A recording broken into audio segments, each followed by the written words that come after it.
Bismillahirrahmanirrahim. Assalamualaikum warahmatullahi wabarakatuh.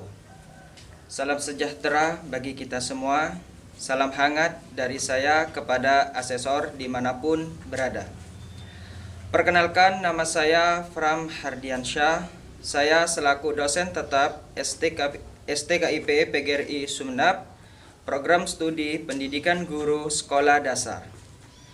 Pada semester genap, saya mengampu mata kuliah pembelajaran IPA SD kelas atas sebanyak 4 kelas, kelas A sebanyak 42 mahasiswa, kelas B sebanyak 39 mahasiswa, kelas C sebanyak 20 mahasiswa, dan kelas D sebanyak 20 mahasiswa. Mata kuliah pembelajaran IPA SD kelas atas merupakan kajian bidang studi pada program S1 Pendidikan Guru Sekolah Dasar dengan kategori wajib. Adapun beban atau SKS pada mata kuliah ini sebanyak 3 SKS. Capaian pembelajaran pada mata kuliah ini, mahasiswa mampu memahami dan menjelaskan konsep-konsep dasar terkait tentang pembelajaran IPA yang ada di SD, serta mahasiswa mampu mempraktekkan atau bereksperimen tentang materi-materi yang ada di SD. Pendekatan pembelajaran yang saya gunakan dalam mata kuliah ini yaitu Student Centered Learning. Metode pembelajaran yang saya gunakan dalam mata kuliah ini, yang pertama, tutorial atau ceramah, yang kedua, tanya jawab, dan yang ketiga, penugasan atau diskusi. Model pembelajaran yang saya gunakan dalam pembelajaran IPA SD kelas atas, yang pertama, eksperimen, yang kedua, studi proyek. Pada awal pembelajaran atau perkuliahan, dosen, yaitu saya, memberikan tutorial atau ceramah terkait konsep-konsep dasar pembelajaran atau materi-materi yang ada di SD. Selanjutnya, dosen atau saya membentuk kelompok dan menentukan topik-topik bahasan untuk mahasiswa melakukan praktikum atau eksperimen. Adapun topik-topik pembahasan dalam pembelajaran IPA SD kelas atas, pertama yaitu karakteristik zat, yang kedua energi panas, yang ketiga listrik statis, yang keempat arus listrik, yang kelima bunyi, yang keenam cahaya, lensa dan warna, yang ketujuh, udara dan tekanan udara, dan yang kedelapan adalah magnet. Adapun referensi atau modul ajar yang saya gunakan dalam mata kuliah pembelajaran IPA SD adalah mengajarkan siswa tentang sains. Saya merancang modul pembelajaran ini sebagai dasar praktikum para mahasiswa untuk melakukan beberapa eksperimen terkait tentang pembelajaran IPA SD kelas atas. Ada 3 indikator penilaian yang saya gunakan dalam mata kuliah ini. Yang pertama, yaitu kesesuaian atau pemahaman mahasiswa terhadap materi-materi atau konsep-konsep dasar terkait tentang pembelajaran IPA SD kelas atas. Indikator penilaian kedua, yaitu mahasiswa mampu dan dapat memilih bahan-bahan atau materi-materi apa saja yang akan digunakan dalam praktikum. Dan indikator yang ketiga adalah bagaimana mahasiswa mampu mengoperasikan atau melakukan eksperimen terhadap materi-materi yang sudah ditentukan oleh dosen. Adapun tugas akhir atau tugas proyek mahasiswa di akhir dari perkuliahan ini adalah mahasiswa membuat suatu prototipe atau membuat suatu proyek terkait tentang materi-materi yang telah diberikan oleh dosen. Mungkin itulah gambaran pengajaran atau mata kuliah pada pembelajaran IPA SD kelas atas Kurang lebihnya saya mohon maaf. Akhirul kalam. Wassalamualaikum warahmatullahi wabarakatuh. Salam sejahtera bagi kita semua. Baik, bismillahirrahmanirrahim. Assalamualaikum warahmatullahi wabarakatuh. Selamat pagi, salam sejahtera untuk kita semua. Bagaimana kabar kalian hari ini? Ada teman kalian yang tidak masuk? Ada beberapa yang tidak masuk. Oke, baik. Baik, pada hari ini kita akan melanjutkan beberapa pertemuan yang lalu, materi-materi yang telah kita lalui, dan insya Allah hari ini kita memasuki pada materi keempat, yaitu tentang arus listrik. Karena pada pekan kemarin kita sudah belajar tentang listrik statis ya, bahwa mengatakan bahwa listrik statis itu adalah listrik aliran yang diam, bahwa alirannya itu tidak mengalir atau diam. Dan untuk hari ini kita akan belajar tentang arus listrik, dan kita akan mengetahui beberapa perbedaan antara listrik statis dengan arus listrik.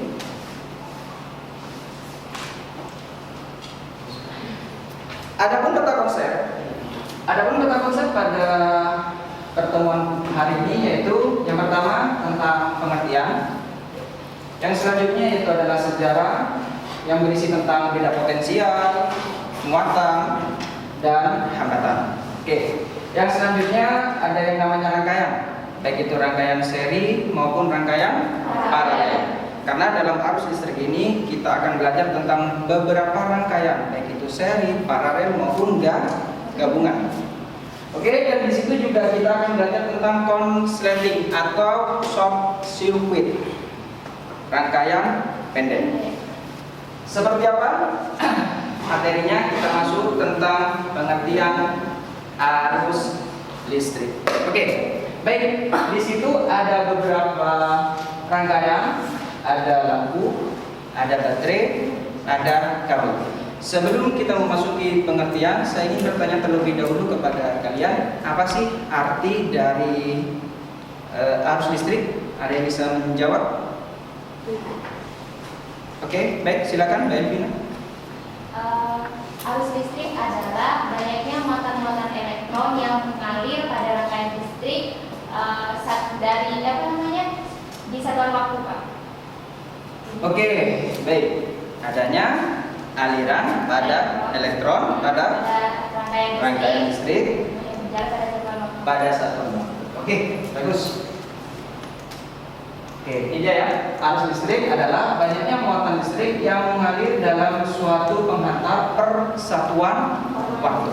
Jadi bedanya antara listrik statis dengan arus listrik yaitu kalau listrik statis dia dalam keadaan diam. Tetapi kalau arus listrik itu kebalikan dari statis, yaitu dinamis, artinya dia berjalan, artinya dia mengalir. Seperti apa alirannya? Oke. Kita bisa lihat pada slide ini bahwa arus listrik adalah aliran muatan positif dari potensial tinggi ke potensial yang rendah. Kalau kita belajar tentang listrik statis kan itu nggak ada yang namanya beda potensial, nggak ada. Tetapi pada arus listrik kita akan belajar tentang beda potensial. Apa sih Pak beda potensial? Oke, saya berikan beberapa contoh. Contohnya satu, kalian tahu baterai? Oke, kalian kalau lihat baterai itu kan pasti ada yang namanya positif, ada yang namanya negatif. Negatif dan positif itulah yang namanya beda potensial. Arus elektron adalah aliran elektron dari potensial rendah ke potensial tinggi. Tetapi yang perlu diingat, pada arus elektron ini itu tidak akan terjadi yang namanya arus listrik. Kenapa kok bisa? Karena yang berputar hanya apa elektron itu? Positif. Negatif. Negatif. Jadi Pak, dapat disimpulkan bahwa arus listrik adalah aliran dari positifnya. Jadi yang bergerak dalam aliran kabel itu adalah beda potensial yang tinggi, yaitu positif menuju ke negatif. Apabila terjadi yang namanya arus elektron atau arus negatif, Berarti dari dari negatif pergi ke positif. Artinya baterai tersebut dalam keadaan mati. Paham semuanya? Oke. Selanjutnya, ada tidak alat untuk mengukur yang namanya arus listrik? Siapa yang tahu alat untuk mengukur arus listrik? Oke, silakan Mas.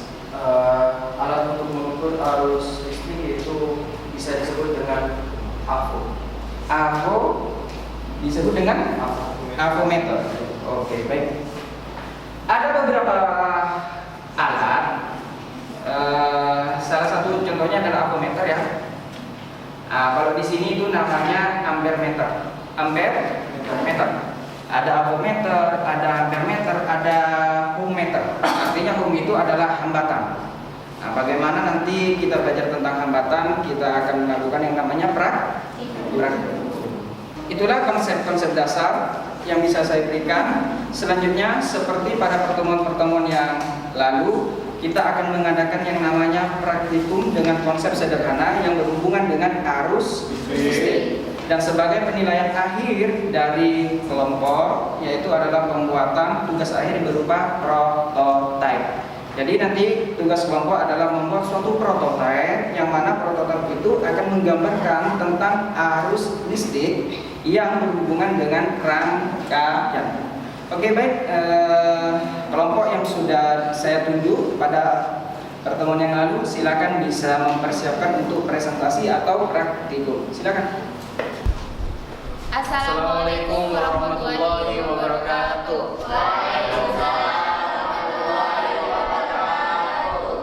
Alhamdulillahirrahmanirrahim. Yang kami hormati dosen pengampu mata kuliah pembelajaran IPA SD kelas atas Bapak Pram Hardiansyah dan teman-teman yang berbahagia pada saat ini. Maksud berdirinya kami di sini adalah melakukan sebuah praktikum dengan materi arus listrik dari kelompok 4, dan perkenalkan nama saya sendiri Nita Andini. Saya Muhammad Janurasi dan saya Elvina Sari. Dan di sini kami akan melakukan sebuah praktikum, tapi sebelum itu kami akan menjelaskan sebuah konsep sederhana mengenai arus listrik. Di sini teman-teman tadi sudah dijelaskan oleh Bapak Pram bahwa arus listrik ini hampir sama konsepnya dengan air, di mana air itu akan mengalir dari benda yang tinggi menuju benda yang rendah, dan arus listrik juga sama, yaitu dia akan mengalir dari beda potensial yang tinggi ke beda potensial yang rendah. Hanya saja teman-teman, yang menjadi pembeda antara konsep air dan konsep arus listrik adalah kalau air ketika ada media penampangnya, misalnya selang ya, kemudian airnya itu mengalir, tapi kemudian selangnya dipotong, maka air itu akan tetap mengalir. Tapi kalau arus listrik ketika sudah dipotong arusnya, maka dia sudah tidak bisa mengaliri listrik lagi, seperti itu. Kemudian di sini kami juga akan menjelaskan mengenai sumber-sumber arus listrik yang akan dijelaskan oleh Mas Jainurasi. Ya baik, selanjutnya saya ingin menjelaskan tentang sumber-sumber dan muatan listrik serta sifat-sifat listrik. Nah, terdapat pada halaman 83, yaitu di tabel sumber listrik. Jadi sumber listrik itu ada 5, diantaranya kimia, teknik, panas, cahaya, dan tekanan.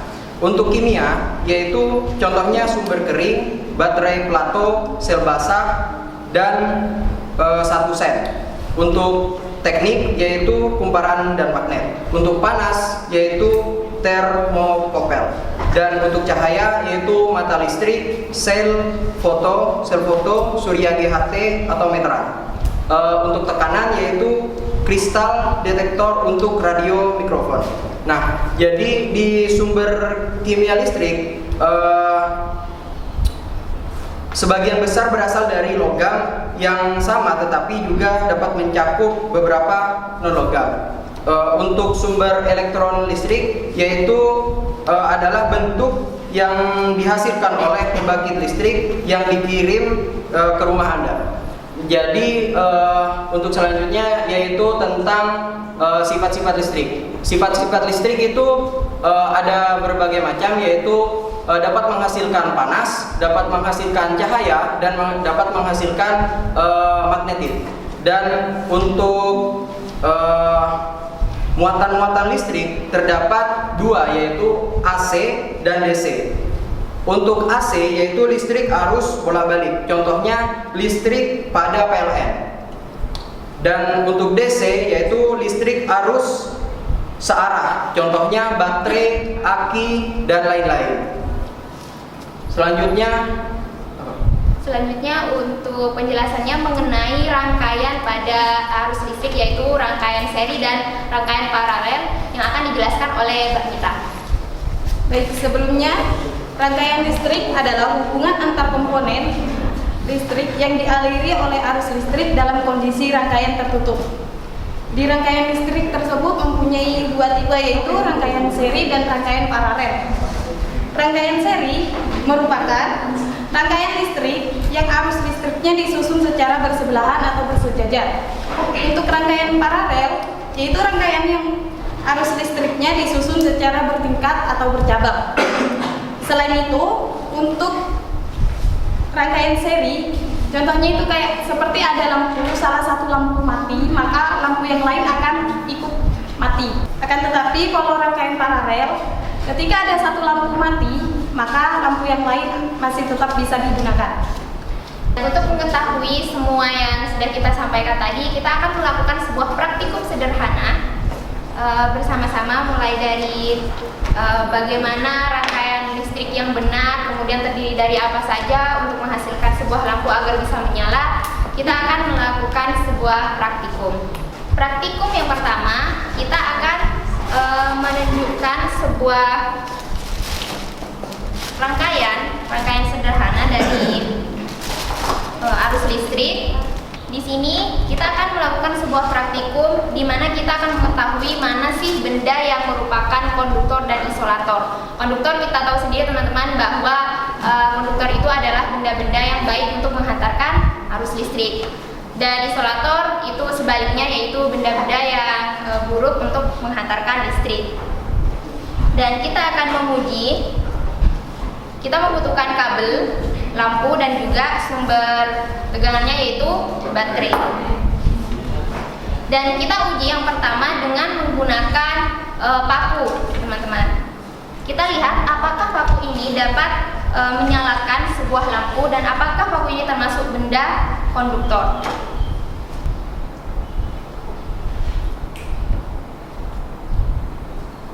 Dan bisa kita lihat sendiri tadi, sebentar. Lampunya menyala, teman-teman. Kita coba untuk benda selanjutnya, misalnya spidol. Kita lihat di rumah kita bisa menggunakan benda-benda di sekitar kita kalau kita mau melakukan sebuah praktikum sederhana seperti ini.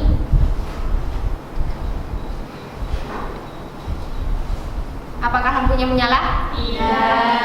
Dan ini menandakan bahwasanya benda ini adalah benda isolator. Dan apa manfaatnya bagi kehidupan sehari-hari? Manfaat bagi kehidupan sehari-hari kita adalah ketika kita mengenal mana sih benda yang konduktor, mana sih benda yang isolator, kita akan mengetahui bahwasanya jangan pernah bermain-main dengan yang namanya arus listrik. Kalau kita punya adik nih ya di rumah, kemudian ada stop kontak yang letaknya kita taruh di bawah. Kita jangan pernah bermain-main dengan yang namanya arus listrik. Misalkan memasukkan sendok atau paku ke dalam stop kontak tersebut, nanti kita akan kesetrum dan itu sangat membahayakan bagi keselamatan kita, teman-teman. Praktikum yang selanjutnya yaitu kita akan mengukur apakah pada koin ini, pada larutan garam yang diberikan dua logam ini, yaitu koin 1000-an, dia memiliki arus listrik. Yang kita butuhkan di sini adalah air mineral, ya wadahnya juga. Kemudian dua logam, uang 1000, dan kita membutuhkan garam, larutan garam. Airnya jangan terlalu banyak.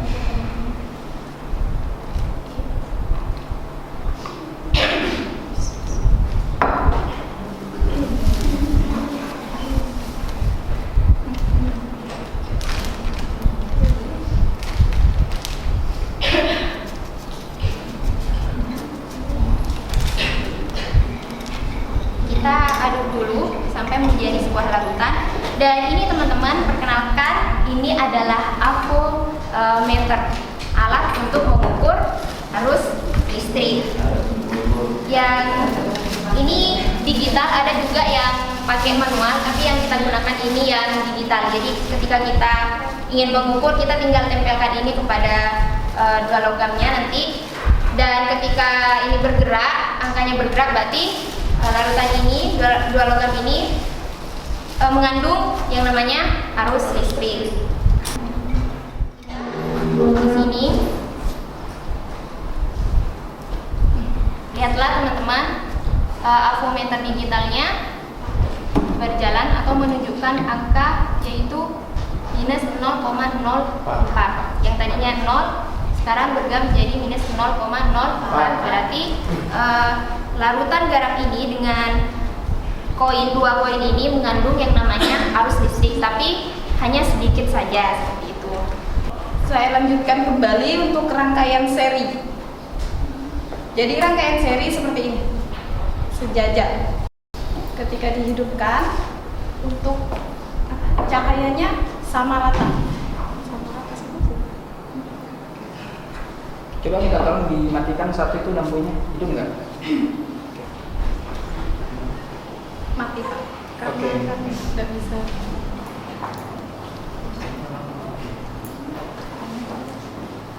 Lampu ini akan mati karena di rangkaian seri ketika lampu satu mati maka lampu yang lain akan ikut mati.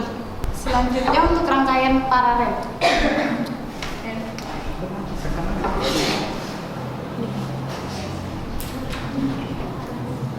Di sini adalah rangkaian paralel. Rangkaian paralel dengan baterai seri.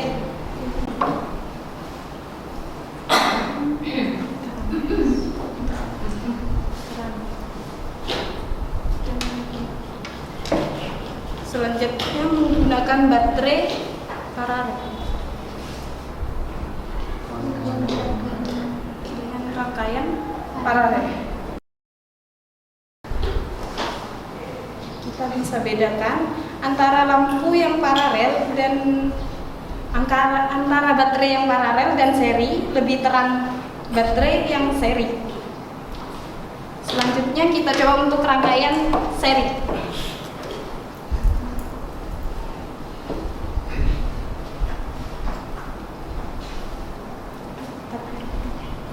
Hidup tapi sangat redup.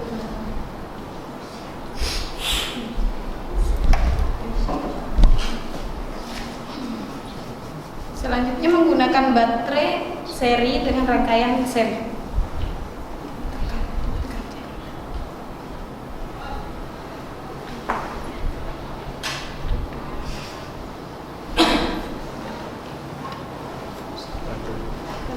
Oke, baik. Kalau seumpama kamu suruh memilih, maka rangkaian apa yang akan kamu pilih? Baik dari lampunya akan dirangkai secara paralel, sedangkan baterainya akan dirangkai secara seri. Oke, baik. Bisa dilanjut. Ya, selanjutnya yaitu shortcut atau bisa kita sebut dengan rangkaian pendek.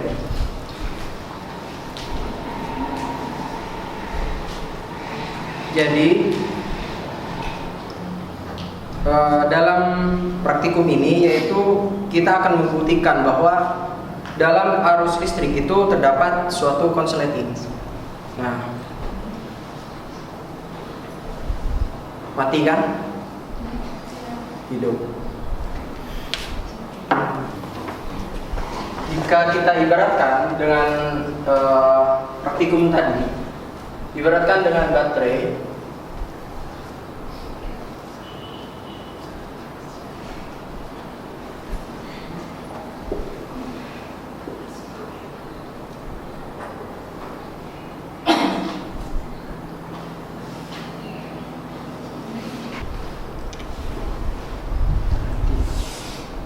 Mengalir ke lampu dan kembali ke baterai lagi. Nah, jadi kenapa kok bisa mengakibatkan konsleting tersebut? Jadi arus listrik itu terhenti dan mengalir pada jalur yang terdekat. kembali ke baterai. Jadi begitu untuk short circuit atau bisa disebut dengan rangkaian pendek. Dan di sini teman-teman kami juga membuat sebuah prototipe rumah impian di mana di sini kita menggunakan konsep rangkaian listrik yaitu paralel dan seri.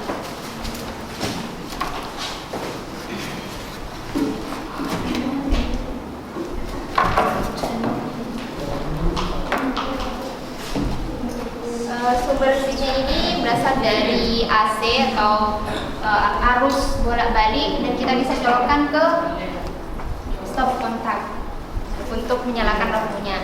Tapi sebelum itu di sini ada beberapa bagian.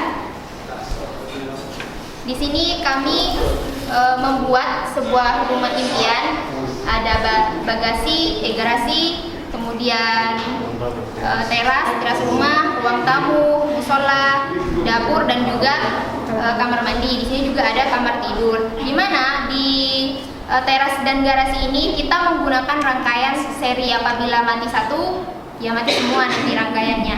Tapi di dalam kita menggunakan sebuah rangkaian paralel. Kita coba hidupkan.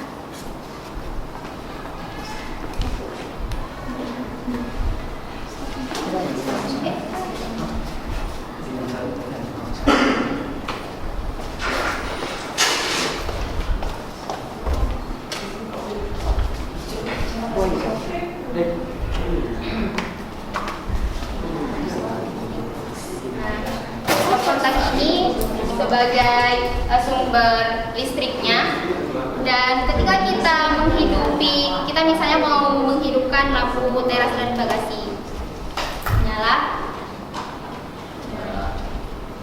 Ketika dimatikan satu, maka mati semua. Hidupkan satu, hidup semua. Kalau untuk yang rangkaian paralel yang di dalam rumah ini, ketika kita ada tamu misalnya, kemudian mau menghidupkan sebuah lampu, ini kita bisa hidupkan di sini. Nah, kamar tidak menyala, dapur dan juga kamar mandi tidak menyala, hanya ruang tamu. Ruang yang kita inginkan untuk lampunya itu bisa hidup menyala seperti itu. Dan ini yang disebut dengan rangkaian paralel.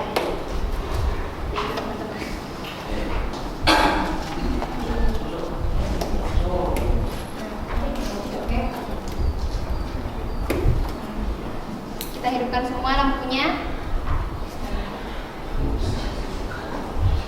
Di sini ketika kita mematikan misalnya di dapur satu, maka di dalam rumah ini lampu yang lain tetap menyala. Itulah kelebihan dari rangkaian listrik paralel.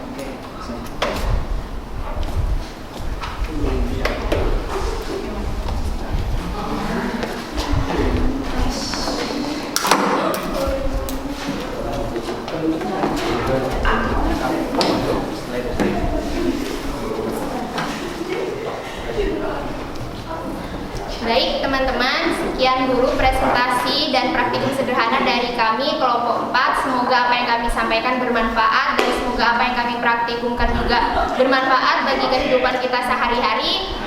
Terima kasih. Assalamualaikum warahmatullahi wabarakatuh. Baik, karena ini sudah selesai, praktikum sudah selesai, prototipe sudah selesai, saya ucapkan terima kasih kepada kelompok 4 atas praktikumnya, dan insya Allah kita akan ketemu pada pertemuan selanjutnya dengan konsep cahaya, lensa, dan warna. Silakan nanti siapa yang bertugas untuk praktikum dan membuat prototipenya silakan bisa dilakukan. Baik, terima kasih kepada kelas A atas partisipasinya semuanya. Saya ucapkan selamat dan akhirul kalam. Assalamualaikum warahmatullahi wabarakatuh. Waalaikumsalam.